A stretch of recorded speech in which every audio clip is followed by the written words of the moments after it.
బంగాళాఖాతంలో మరో అల్పపీడనం ఏర్పడింది. దీని ప్రభావంతో నేటి నుంచి ఈ నెల 28 వరకు వర్షాలు కురవచ్చని అధికారులు చెబుతున్నారు.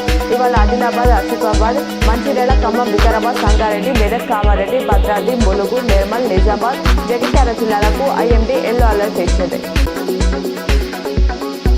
గత 2 నెలలుగా చక్కెర ధరలు దాదాపు 40% మేర పెరగడంతో కేంద్రం కీలక నిర్ణయం తీసుకుంది. 10 లక్షల మెట్రిక్ టన్నుల ముడి షుగర్ను ఇంపోర్ట్ చేసుకునేందుకు అనుమతి ఇచ్చింది. ధరలు పెరగడంతో పాటు గణేష్ చతుర్థి, దసరా, దీపావళి ఫెస్టివ్ సీజన్ నేపథ్యంలో డిమాండ్ను దృష్టిలో పెట్టుకుని ప్రత్యామ్నాయ చర్యలను చేపట్టింది. తెలంగాణలో 2029 ఎన్నికల్లో బీజేపీ ఖచ్చితంగా అధికారంలోకి వస్తుందని నిజామాబాద్ ఎంపీ ధర్మపురి అరవింద్ ధీమా వ్యక్తం చేశారు. గురువారం బీజేపీ రాష్ట్ర కార్యాలయంలో మాట్లాడుతూ పార్టీ అధికారంలోకి రావడానికి చట్టపరంగా చేయాల్సిందంతా చేస్తామని అన్నారు. అధికారంలోకి రావడం తమకు అలవాటేనని పేర్కొన్నారు.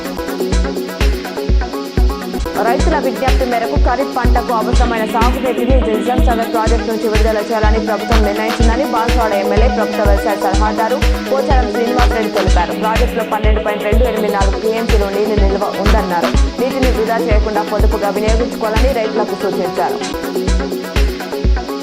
శుక్రవారం వరమహాలక్ష్మి వ్రత పూజను ఉమ్మడి నిజామాబాద్ జిల్లాలో మహిళలు భక్తి శ్రద్ధలతో నిర్వహిస్తున్నారు. నేడు వరలక్ష్మి వ్రత పూజ సందర్భంగా నిజామాబాద్ నగరంలోని గాంధీ చౌక్, రైల్వే స్టేషన్, పెద్ద బజార్, వినాయక్ నగర్, కంటేశ్వర్ మార్కెట్లు సందడిగా మారాయి. పూలు, పూజ సామాగ్రికి డిమాండ్ పెరిగింది.